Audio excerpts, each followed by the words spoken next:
कुरान का अंदाज़े तअल्लुक़ देखो, कुरान का अंदाज़े बयां देखो। कुरान कहता है अला इन्ना औलिया अल्लाहि ला खौफुन अलैहिम वला हुम यहज़नून। ये 12 नंबर 11 की आयत है। मेरे दोस्त, इस आयत करीमा का तर्जमा सुनो। अल्लाह रब्बुल इज्जत कुरान पाक में इरशाद फरमाता है कि बेशक अल्लाह के वलियों को न तो कोई खौफ है, न तो कोई गम है, न तो कोई डर है। उसकी वजह क्या है? उसकी वजह ये है क्योंकि शायर कहता है कर खुदी को बुलंद इतना कि हर तकदीर से पहले, कर खुदी को बुलंद इतना कि हर तकदीर से पहले कि खुदा खुद ही बंदे से पूछे बता तेरी रज़ा क्या है। तो जो औलिया अल्लाह होते हैं तो उन्होंने अपने आप को इतना बुलंद कर लिया, इतना बुलंद कर लिया कि उनके रब ने खुद ही उनसे पूछा कि ए महबूब बता तो जरा सही तेरी रज़ा क्या है, तू चाहता क्या है, तू चाहता क्या है, तेरी रज़ा क्या है। आओ मेरे दोस्त, मेरे बुजुर्ग, मेरे अजीज बच्चों, मैं आपको मुल्क हिंदुस्तान के राजा, हम सबके ख्वाजा हसन मुईनुद्दीन चिश्ती रहमतुल्लाहि तआला अलैहि की हयाते ज़िंदगी पर थोड़ी सी रोशनी डालना चाहता हूँ। हालांकि मेरी जुबान इस लायक नहीं कि मैं उनके नाम बार बार ले सकूं, बस ये तो उनका करम है कि बस ये नाचीज टूटे फूटे अंदाज में किसी तरह से उनका जिक्र कर लेता है। ये तो उनकी मेहरबानी है कि वो जिक्र करवा लेता है। मेरे दोस्त, मेरे बुजुर्ग, मेरे अजीज बच्चों, आओ मैं आपको बताता हूँ। एक जगह पे ये लिखा है सेजिस्तान या फिर सिस्तान या फिर संजर, एक ही जगह का ये नाम है। जैसे नाम बदलते रहते कुछ जगह के, अब हिंदुस्तान, भारत, इस तरह से नाम बदलते रहते। अब भोपाल, इससे पहले मेरे ख्याल से भोजपाल था, तो इस तरह से नाम बदलते रहते। कौन सा महीना है? रजब का महीना है, रजब का महीना है। और संजर इलाके में जिस तरह से आज के लोग पांचों वक्त की नमाज का एहतमाम नहीं करते, जुमे की नमाज का एहतमाम नहीं करते, लेकिन उस वक्त संजर इलाके के लोग तहज्जुद का एहतमाम किया करते थे। उनकी तहज्जुद नहीं कज़ा हो पाती, वो तहज्जुद की का एहतमाम क्या करते थे। और वो वक्त क्या था? तो मैं आपको बता दूं कि 537 हिजरी, 537 हिजरी की ये बात है कि वहां के लोग इतने नेक थे, इतना अल्लाह से खौफ खाने वाले थे कि वो लोग तहज्जुद का एहतमाम किया करते थे। तो एक दिन का वाकया है कि तकरीबन रात के तीसरे पहर में पूरा संजर का इलाका नूर से मामूर हो रहा था। इस तरह से सफेदी निकल आई कि लोग अपने अपने घरों से दौड़कर बाहर आ गए। और ऐसे ऐसे अल्लाह वाले हुआ करते कि खुद जब तहज्जुद की नमाज के लिए उठते, नींद से बेदार होते, तो दूसरे लोगों को भी साथ ताउन करते, दूसरों को भी उठा दिया करते कि भाई उठ जाओ, तहज्जुद का वक्त हो चुका है, तहज्जुद का वक्त हो चुका है। तो जब उठे तो पता ये चला कि अली जनाब सैयद ग़यासुद्दीन रज़ियल्लाहु ताला अन्हु के झोपड़ी के ऊपर एक नूर की लड़ी बरस रही है। हज़रत माहे नूर उम्मुल वरा यानी ख्वाजा गरीब नवाज की वालिदा का नाम है। उनकी झोपड़ी के छप्पर पर मुसलसल नूर की बरसात हो रही है। सब लोगों ने देखा तो घबरा उठे कि आखिर मामला क्या है, बात क्या है कि इनके घर के छप्पर के ऊपर नूर की बरसात हो रही है। और इस कदर नूर की बरसात हो रही है कि जिससे पूरा संजर का इलाका नूर से मामूर हो रहा है, पूरा रोशन हो रहा है। आओ घर के करीब चलते हैं, जायजा लिया जाए, पता किया जाए। जब घर के करीब पहुंचते हैं तो दरवाजा अंदर से खुलता है और एक दाया बाहर आती है, और वो दाया खबर देती है कि हजरत सैयदना गयासुद्दीन रज़ियल्लाहु ताला अन्हु के घर एक बच्चा पैदा हुआ है, एक बच्चा पैदा हुआ है। लोग समझ गए कि कुछ ना कुछ तो बात है। ये बच्चा कोई आम बच्चा नहीं बल्कि कोई खास बच्चा है, क्योंकि आए दिन तो नूर नहीं बरसता था, नूर की बारिश नहीं हुआ करती थी, लेकिन आज ऐसी क्या बात है जो कि नूर की बारिश हो रही है। तो मेरे दोस्त, मेरे बुजुर्ग, मेरे अजीज बच्चों, अब जब हुजूर ख्वाजा गरीब नवाज रहमतुल्लाहि ताला अलैहि की विलादत बस आदत हुई तो दोनों हजरत सैयदना गयासुद्दीन रज़ियल्लाहु ताला अन्हु और माहे नूर हजरत उम्मुल वरा रज़ियल्लाहु ताला अन्हा दोनों मशवरा कर रही हैं कि नाम क्या रखा जाए, नाम क्या रखा जाए। तो हजरत गयासुद्दीन रज़ियल्लाहु ताला अन्हु कह रहे हैं, माहे नूर बच्चे का नाम क्या रखा जाए। तो ख्वाजा गरीब नवाज की वालिदा माजिदा कहती है, हमें सोचने की जरूरत नहीं है कि हम अपने बच्चे का नाम क्या रखें। तो हजरत सैयदना गयासुद्दीन कहते, माहे नूर ये क्या कह रही हो। हजरत उम्मुल वरा रज़ियल्लाहु ताला अन्हा यानी ख्वाजा गरीब नवाज की वालिदा माजिदा कहती है, ए मेरे शौहर इनामदार, जिस दिन से ये बच्चा मेरे शिकम में आया है उस दिन से एक गैब से आवाज आती है कि ए माहे नूर, तुझे हसन मुबारक हो, तुझे हसन मुबारक हो, तुझे हसन की मौलूद मुबारक हो। तो इसमें सोचने की क्या जरूरत है, इनका नाम हसन ही रख दिया जाए। जब से ये बच्चा मेरे शिकम में आया है, गैब से आवाज आती है, ए हसन की माँ, तुझे हसन की मौलूद मुबारक हो, यानी हसन की पैदाइश मुबारक हो। और हसन का माना क्या होता है? खूबसूरत। हसन का माना होता है खूबसूरत। ये नाम किसने रखा? दोनों हजरत गयासुद्दीन रज़ियल्लाहु ताला अन्हु और हजरत उम्मुल वरा रज़ियल्लाहु ताला अन्हु। बज़ाहिर इन्होंने नाम रखा, लेकिन वो तो गैब से आवाज आती थी, फरिश्ते आवाज लगाते थे, निदा देते थे कि ए हसन की वालिदा, तुझे हसन की मौलूदगी मुबारक हो।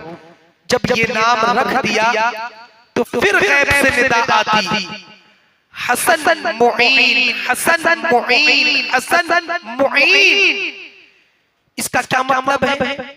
यानी ये जो हसन बच्चा तेरे घर में पैदा हुआ है, ये दीन का बहुत बड़ा मददगार होगा, ये दीन का बहुत बड़ा अलम बरदार होगा, ये दीन का बहुत बड़ा चाहने वाला होगा और दीन को इससे बहुत मदद मिलेगी। ये गैब से निदा आती, हसन मुईन। मेरे दोस्त, मेरे बुजुर्ग, मेरे अजीज बच्चों, जब हजरत ख्वाजा गरीब नवाज रहमतुल्लाहि ताला अलैहि, आपका नाम क्या? हसन मुईन, हसन मुईन। जब आपकी उम्र शरीफ 14 साल की हुई और आपके वालिद मोहतरम भी हाफिज थे, बेहतरीन आलिम थे, और आपकी वालिदा भी पूरे कुरान पाक की हाफिजा थी और आलिमा थी। आपकी वालिदा भी यानी हजरत गयासुद्दीन रज़ियल्लाहु ताला अन्हु भी बहुत बड़े आलिम और हाफिज थे, और आपकी वालिदा माजिदा भी हाफिजा थी और आलिमा थी। और आपके वालिद मोहतरम के पास सिर्फ एक बाग था अंगूर का, और दूसरे पंचक्की थी। पंचक्की किसे कहते हैं मैं ये भी आपको बता दूं कि अब तो बिजली का जमाना, बिजली मिल रही, उससे चक्कियां चल रही, लेकिन नहीं, पहले क्या होता कि चक्की के नीचे जैसे कूलर में पंखा लगा होता, वैसे उसमें पंखड़ी लगी होती, और प्रेशर से उस पंखड़ी पे जब पानी गिरता तो उस पानी के प्रेशर की वजह से वो चक्की चला करती और उसी से गेहूं पिसा करता। और उसी से लोग आटा इस्तेमाल में लेते थे, उसी को पंचक्की कहा जाता है। तो सिर्फ आपके पास एक पंचक्की थी और अंगूर का एक छोटा सा बाग था और उसी से तमाम अखराजात पूरे किया करते थे। और हजरत सैयदना गयासुद्दीन रज़ियल्लाहु ताला अन्हु यानी ख्वाजा गरीब नवाज रज़ियल्लाहु ताला अन्हु के वालिद माजिद कहते हैं कि मेन सब्जेक्ट मेरे बेटे का जो था पूरी जिंदगी जब तक वो हयात में रहे तो मेन सब्जेक्ट कुरान पाक की तिलावत थी। कि जब मेरा बेटा हसन मुईन कहीं भी रहता, कोई भी काम करता तो कुरान पाक की तिलावत करता रहता, काम खुद ब खुद हो जाया करते और मेरा बेटा हसन मुईन कुरान पाक की तिलावत ही में मशगूल रहता। बल्कि ये बताते हैं उनके वालिद मोहतरम और खुद अपनी किताब मलफूजात में ख्वाजा गरीब नवाज लिखते हैं कि जब मैं अंगूर के बाग में जाता, कुरान पाक की तिलावत करता, करते करते कभी जैसे मुझे नींद लग जाती, सुबह उठ के देखता, हालांकि अंगूर के पत्ते बहुत झड़ते, पूरे में बिखर जाते, लेकिन जब मैं सुबह में देखता फजर के लिए उठता नमाज के लिए तो मैं क्या देखता कि एक भी पत्ता इधर उधर बिखरा हुआ नजर नहीं पड़ता और इकट्ठा एक जगह। तो इसको देखने के लिए कि आखिर ये किस काम को अंजाम देने वाला कौन व्यक्ति है, मैं एक रात जगा रहा। जब तीसरा पहर हुआ रात का तो लकड़ियां टूटने की आवाज आई कि सूखी सूखी लकड़ी टूटती है और कहीं रखी जाती है, पत्ते झाड़ू लग रहे हैं और पत्ते किनारे हो रहे, पत्ता किनारा होता हुआ तो दिख रहा है लेकिन किनारा कौन कर रहा है, झाड़ू कौन लगा रहा है ये मालूम नहीं होता। तो हसन मुईन कहते भाई बताओ तो जरा सही आप कौन हो जो आप मेरा काम आसान कर जाया करते हो। भाई बताओ कहीं एक दोस्त दूसरे दोस्त से पर्दा किया करता है क्या? जब मेरे काम को आप आसान कर रहे हैं तो आप मेरे दोस्त ही हो। तो एक नहीं दो नहीं बल्कि 6 लोग नमूदार हुए।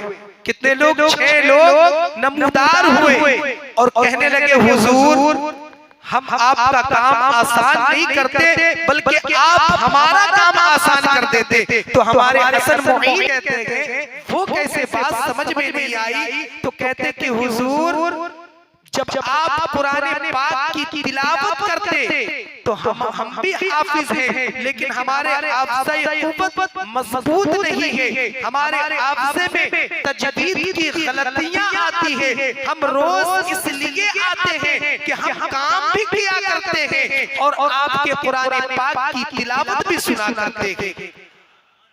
तो कहा भाई आप हैं कौन? इससे पहले तो मैंने कभी नहीं देखा। कहा हुजूर हम लोग जिन्नात हैं, हम लोग जिन्नात हैं लेकिन हुजूर आप हमारे उस्ताद हैं, आप हमारे उस्ताद हैं। लेकिन खुदा कसम उनके वालिद माजिद भी फरमाते और खुद ख्वाजा गरीब नवाज भी फरमाते हैं कि सैकड़ों हजारों जिन्नात हमारे शागिर्द रहे हैं लेकिन मुझे फख्र नहीं, न मुझे कभी भी घमंडी आया, घमंड आई या नहीं तो कभी तकब्बुर आया। आज तो लोगों के पास जिन्नात नहीं भी होता, 10 अंगूठियां 10 उंगली में पहन लेते, कहते मेरे पास जिन्नात है, लोगों को डराते ये करवा दूंगा वो करवा दूंगा।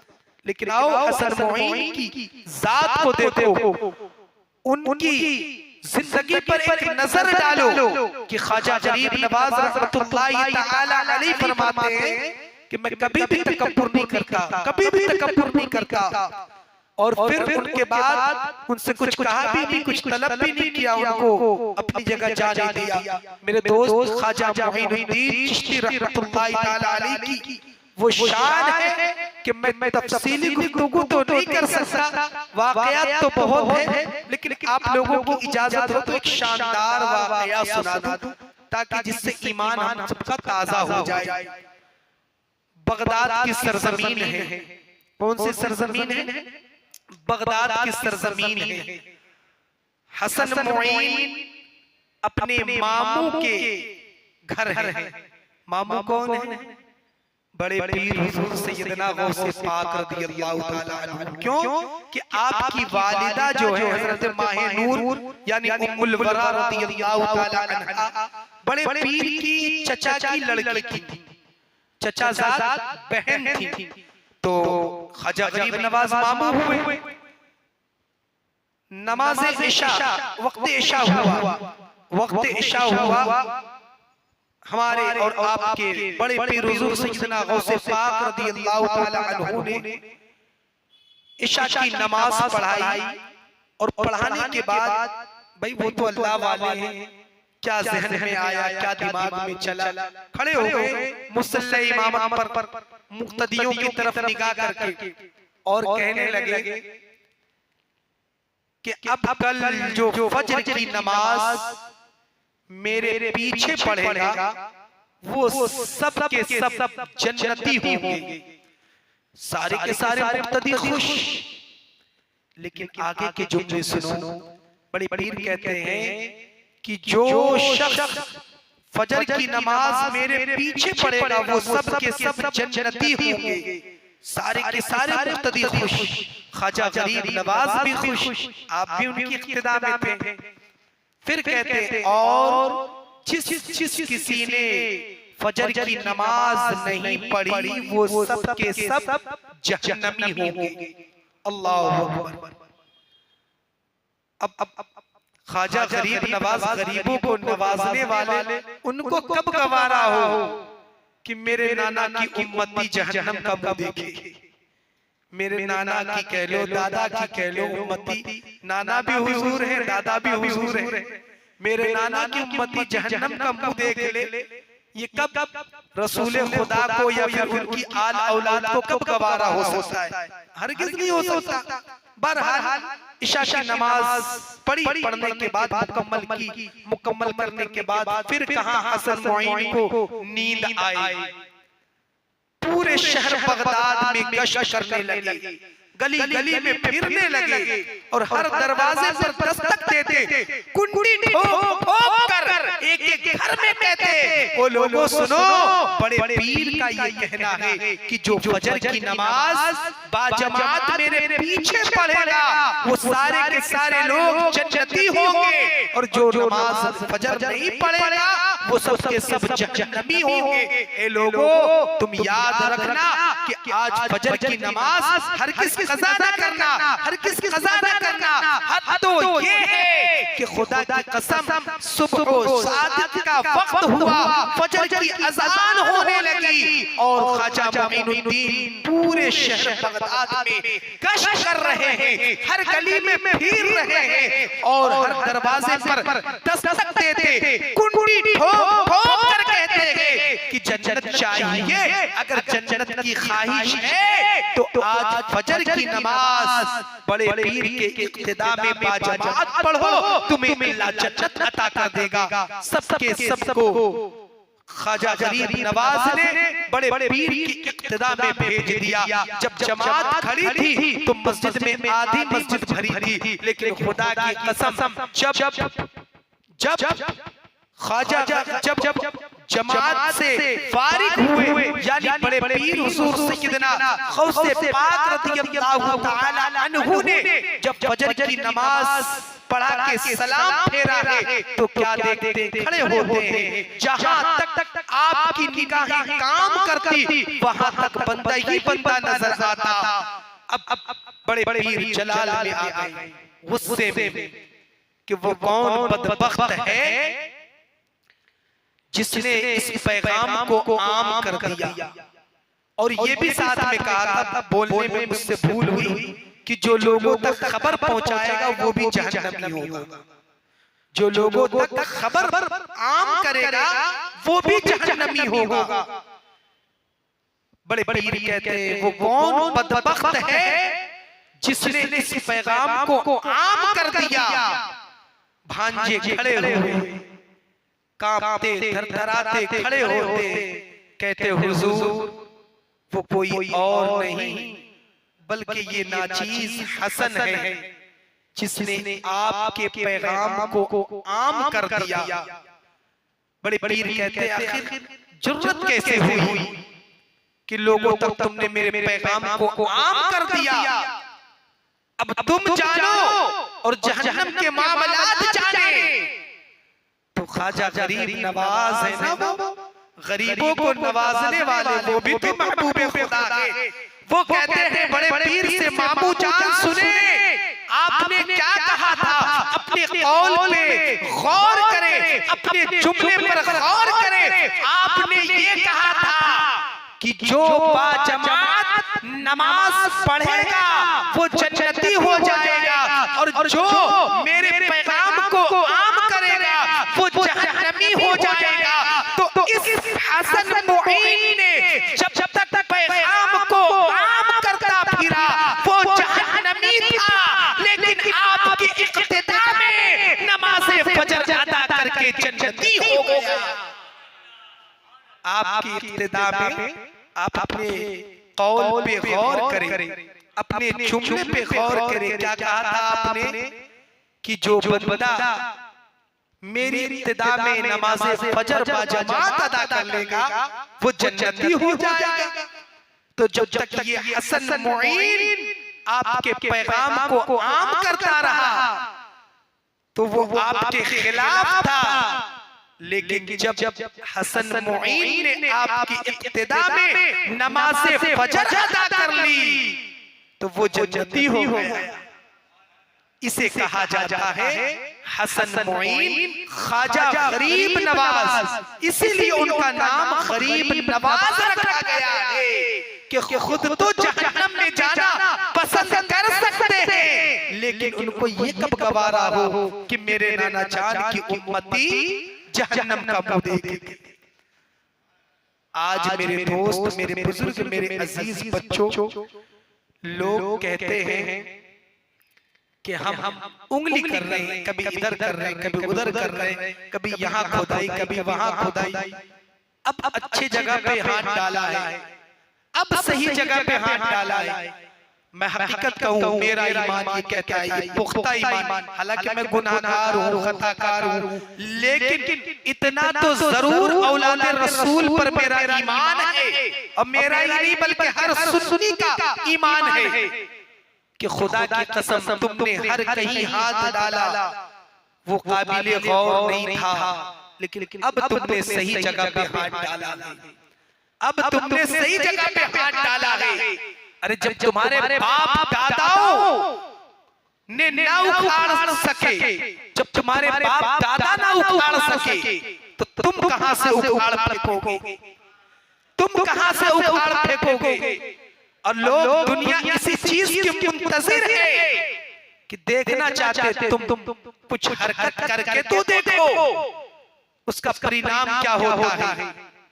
क्योंकि ख्वाजा गरीब नवाज कोई ऐसे वैसे वली नहीं है, बल्कि आला हज़रत फरमाते हैं कि कई ऐसी बारगाह है जहां आज भी दुआएं कबूल हुआ करती है। उनमें से एक सबसे बड़ी बारगाह अगर कोई है तो वो हसन मुईनुद्दीन चिश्ती रहमतुल्लाहि ताला अलैह की बारगाह।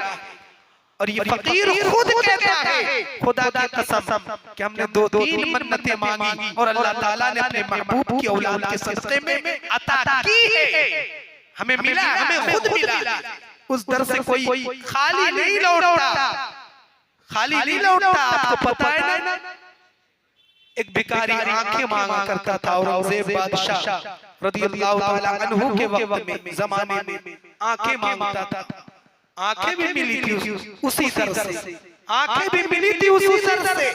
मैं मानता हूं कि हम सब गुनाहगार हैं, खताकार हैं, सियाकार हैं, गुनाह पे गुनाह करते हैं, लेकिन हम गुस्ताखे रसूल नहीं है, गुस्ताखे रसूल नहीं है, गुस्ताखे औलादे रसूल नहीं है। गुनाहें होती रहती है, बात बात पर झूठ बोल देते, नमाज नहीं पढ़ते, ये अमाल है, लेकिन अमल अलग है और ईमान अलग है। अमल अलग है, ईमान अलग है। मेरे दोस्त, मेरे बुजुर्ग, मेरे अजीज बच्चों, कोई भी ख्वाजा गरीब नवाज को या उनके बसाए हुए लोगों को नहीं उठा सकता, नहीं उठा सकता। और ये तो टिपरीबाजी चलती ही रहती है और चलती रहेगी जब तक दुनिया काई में कुछ न कुछ भूचाल मचता ही रहेगा। लेकिन ख्वाजा मोइनुद्दीन को जो हमारे नबी हुजूर अक़दस सल्लल्लाहु अलैहि वसल्लम ने भेजा है, खुदा कसम उनकी औलाद पर पूरा अटूट भरोसा है, 100% भरोसा है कि उनकी दर पे कोई हाथ लगा के तो देखे, कोई हाथ लगा के तो देखे। अरे वहां एक नहीं बल्कि हर मज़ाहिब के लोग जाते हैं, और कोई भी कहीं जाता तो बिला वजह नहीं जाता। हर इंसान फायदा तलाश करता है कि अगर मैं, आपने देखा होगा कि हम लोग मछली जब फंसाते थे तो एक मछली का नाम होता है बुआली, बहुत बड़ी बड़ी मछलियां होती, उसके लिए छोटी मछली को चारा बना के डालते, छोटी मछली को चारा बना के डालते, पीठ में कांटा फंसा के, तो वो बड़ी मछली जाती है। तो हमने क्यों छोटी मछली को वेस्ट किया? उसकी वजह क्या था कि बड़ी मछली हम पकड़े। तो कोई भी बिला वजह कहीं नहीं जाया करता है, चाहे पीएम हो, सीएम हो। जब कुर्सी खतरे में रहती है तो कोई और दर नहीं बल्कि ख्वाजा मोइनुद्दीन चिश्ती रहमतुल्लाहि ताला अलैहि ही दर है, वही चौखट है जहां ये अपनी पेशानी को टेकते हुए नजर आते हैं और काम पूरा भी होता है। और मैं खुद कहूं कि खुदा की कसम ये बात जाहिर करने के लिए, लेकिन मैं करता हूं, कहता हूं ताकि आपका भी पुख्ता ईमान अल्लाह के रसूल की आल पे होना चाहिए कि खुदा कसम मैं बता दूं 3 साल हो गए निकाह किए, औलाद नहीं हुई थी। वही दर है, वही दर है जहां से मैंने मांगा कि अल्लाह तो अपने महबूब की औलाद के सदक़े में हमें औलाद नरीना अता फरमा। आज है खुशखबरी, अल्लाह का फज़ल है। और खुदा कसम जो आज मैं बोल रहा हूँ टूटे फूटे अंदाज में, मैं बहुत बड़ा आलिम नहीं हूँ, लेकिन खुदा कसम जिस महफिल में चला जाता हूँ लोग पसंद करते हैं। और मैं बता दूं कि जब मैं पहली बार अजमेर शरीफ में छोटा सा था, वहां पे मैंने यही कहा था, रो रो के कहा था, खुदा कसम कहा था मैंने कि ए ख्वाजा गरीब नवाज, मैं लोगों को सुनता हूँ जलसे में, मुझे सुनने वाले में मत शुमार करना, मुझे सुनाने वाले में शुमार करना, मुझे सुनाने वाले में शुमार करना। मैं आलिम तो बहुत बड़ा नहीं हूँ, लेकिन अल्लाह का फज़ल है कि अगर बोलने का अंदाज, बोलने का तरीका भी मुझे मिला है तो उसी दर से मिला है। मैं बता दूं अब तो वैसे जलसे नहीं होते।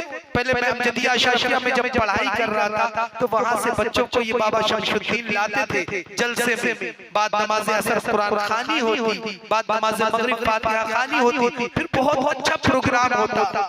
तो बहुत तड़पता था कि अल्लाह मैं कैसे कब बनूंगा। ये नहीं कि सिर्फ सुने नहीं, ये दिल में होती थी कि मैं ऐसा कब बनूंगा, मैं कब पढ़ूंगा।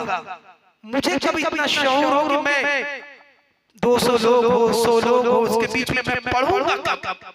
और यही दुआ मैंने ख्वाजा गरीब नवाज की बारगाह में मांगी थी, उनकी चौखट में मैंने ये अर्जी लगाई थी कि ख्वाजा गरीब नवाज मुझे सुनने वालों में शुमार न करना, सुनाने वालों में शुमार करना, ताकि तेरा और तेरे चाहने वाले के जिक्र को ये टूटे फूटे अंदाज में मैं बयान कर सकूं। उन्हीं का सदका है ये, उन्हीं का ये करम है। तो आशिकों घबराने की जरूरत नहीं, घबराने की जरूरत नहीं, मायूस होने की जरूरत नहीं। अब तक ये इधर उधर उंगली कर रहे थे, लेकिन अब ये सही जगह पर पहुंचे हैं। और मैं बता दूं ये क्या बिगाड़ सकेंगे जिसको खुदा ने बनाया हो, जिसको खुदा ने बनाया हो। ये क्या पूरी दुनिया की ताकत भी अगर एक हो जाए तो एक जर्रा राय के बराबर भी उस दर का कुछ नहीं बिगाड़ सकते। क्योंकि अबरहा भी तो चला था हाथी की फौज लेकर खाने काबा को ढाने के लिए, लेकिन पता है ना हमारे रब ने उनकी फौज का क्या किया। मकाम मगमस में वो महमूद नामी हाथी बैठ गया तो हर चंद कोशिश कर ली अबरहा ने, लेकिन उठने का नाम नहीं लेता, क्योंकि उसे खुदा का खौफ था। उसे ये बात पता थी कि अल्लाह के अज़ाब का नुज़ूल होने वाला है। ये बेवकूफ अबरहा जा रहा है, मैं क्यों अज़ाब में शामिल होने जाऊं, मैं क्यों अज़ाब लेने जाऊं अपने ऊपर। वो वहीं बैठ गया, वहां अबरहा का हाथी बैठा था और यहाँ रायपतुरा राजपृथ्वी चौहान की ऊंट बैठी थी, ऊंट बैठी थी। वहां हाथी, यहाँ ऊंट। वहां रब के खौफ ने बैठाया, यहाँ ख्वाजा गरीब नवाज के हुक्म ने बैठाया। वहां रब के अजाब ने बैठा दिया हाथी को, क्या आगे मत बढ़ो वरना तुम भी मेरे अजाब के शिकार हो जाओगे। वो नहीं गया था, मकामे मकबस में ही बैठ गया। और यहाँ हुक्म ख्वाजा गरीब नवाज ने ऊँटनी को बिठा दिया तो कोई ना उठा सका। मेरे दोस्त घबराने की जरूरत नहीं, ख्वाजा गरीब नवाज तो वो है जो पूरे अजमेर के लोग जिसे सादी देव नामी शैतान को खुदा माना करते थे, पूजा करते थे, उसको भी कलमा पढ़ाया और कहा कलमा पढ़ और मांग जो मांगना हो मुझसे तुझे। कहता मेरी क्या ख्वाहिश हो सकती है, मेरी क्या तमन्ना हो सकती है। कहा जब तेरी कोई ख्वाहिश नहीं, तेरी कोई तमन्ना नहीं, तो जब पूरे अजमेर के लोग सो जाया करते हैं तो जो तराशने वाले ने बहुत अच्छी एक मूर्ति तराशी है तो उस मूर्ति के पास नहीं जाता और जाके हाथ पकड़ के नहीं रोता, गिड़गिड़ाता कि तू चलती क्यों नहीं है, चल मेरे साथ, कुछ बोल तो सही, एक बात तो कर। अब वो भी चौंक गया कि ये कहां से, इसको कहां से खबर। का कहता हूं ना कलमा पढ़, मुरादे मांग, मुरादे पूरी की जाएगी। तो उस सादी देव नामी शैतान ने भी कलमा पढ़ा था और फिर गया उस मूर्ति के पास, कहा चलना मेरे साथ, चलती नहीं। कहा ख्वाजा गरीब नवाज से कि हुजूर वो तो चलती नहीं। कहा तूने मेरा नाम लिया था। कहा नहीं हुजूर नाम तो नहीं लिया था। कहा जैसे कल बोला वैसे आज बोला। अरे कुछ तो फर्क कर, अल्लाह के महबूब, अल्लाह के महबूब रसूल की औलाद का एक बार नाम तो वहां पे ले कि तुझे मोइनुद्दीन ने बुलाया है, तुझे मोइनुद्दीन ने चलने का हुक्म दिया है। अगले दिन वो सादी देव जाता, कहता कि आज तक तू नहीं चली, आज तक तूने बात नहीं किया, लेकिन अब तो तुझे चलना होगा, अब तो तुझे मुझसे बात करनी होगी। कहा क्यों? कहा इसलिए कि औलादे रसूल ने हुक्म दिया चलने का, औलादे रसूल ने हुक्म दिया तुझे मुझसे बात करने का। उस पत्थर की मूरत में अल्लाह ताला ने जान डाल दी और उसे सादी देव नामी शैतान अपने साथ लेकर ख्वाजा मोइनुद्दीन की बारगाह में आया और ख्वाजा मोइनुद्दीन चिश्ती रहमतुल्लाहि ताला अलैहि ने दोनों का निकाह पढ़ाया। उनका नाम है हसन मोइन, जो एक बेजान पत्थर की मूरत में भी अल्लाह से जान डलवा दिया करते हैं। तो मेरे दोस्त बताओ तो जरा सही कैसे मुमकिन हो सकता? समझ से बाहर है, समझ ही में नहीं आती बात, समाती नहीं बात। अच्छा एक बात बताइए, जब कटोरे में पानी सिमटा था, लोगों ने ये तो नहीं देखा कि किस तरह से गया, लेकिन अना सागर तो सूख गया ना। ये भी अक्ल हैरान है कि भाई ये भी लॉजिक की बात है, सोचने की बात है। किसी ने देखा नहीं कि अना सागर का पानी कटोरे में किस तरह गया, लेकिन अना सागर सूख गया। लोग प्यास से तड़पने लगे। तो जो ख्वाजा गरीब नवाज इतने बड़े अना सागर को एक प्याले में लेने की कुव्वत रख सकते हैं, तो खुदा की कसम चाहे वो 1 करोड़ हो, चाहे वो 2 करोड़ हो, जो शैतानी हरकत करेगा उसको सबक सिखाना जानते हैं मेरे ख्वाजा गरीब नवाज। जो शैतानी हरकत करेगा, मैं तो कहता हूं कि लोगों को तौबा करना चाहिए और ख्वाजा मोइनुद्दीन की बारगाह में जाना चाहिए और वहां मन्नतें मांगना चाहिए, मुरादें मांगना चाहिए, वहां से मुरादें पूरी हुआ करती है। अरे देता तो खुदा ही है, लेकिन औलादे रसूल के सदक़े में देता है, कभी अपने महबूब के सदक़े में देता है। मेरे दोस्त, मेरे बुजुर्ग, मेरे अजीज बच्चों, कुरान पाक कहता है अला इन्ना औलिया अल्लाह ला खौफुन अलैहिम वला हुम यहज़नून। बेशक अल्लाह के वलियों को न तो कोई खौफ है, न कोई गम है, न कोई डर है। मेरे दोस्त मैं बता दूं इसमें क्या राज की बात है। 4 तय की टोपी टोपी जो होती है वो सिलसिले चिश्तिया में ही चला करती है, सिलसिले चिश्तिया में ही चला करती है। मेरे दोस्त जो लालच को, अपनी ख्वाहिशात को और अपने जरूरियात जिंदगी को भी जो तर्क कर दिया करते हैं, उसी को ये टोपी पहले मिला करती थी। जरूरियात जिंदगी यानी मतलब भाई अपने पास साइकिल है, फिर भी सोच रहे बाइक ले ले, 4 व्हीलर ले ले, लेकिन इनको भी अल्लाह के वलियों ने तर्क कर दिया, अपने नफसानी ख्वाहिशात को भी तर्क कर दिया है। तब जाके अल्लाह के वलियों को ये मकाम मिला है, ये मर्तबा मिला है। अस्तगफिरुल्लाह रब्बी मिन कुल्ली ज़ंबि व अतूबु इलैहि। शेर चमचम की फूल चुनी शाद रहे, बाग बाजाता हूँ, हमारे तमाम भाई आबाद रहे। वमा अलैना इल्लल बलाग।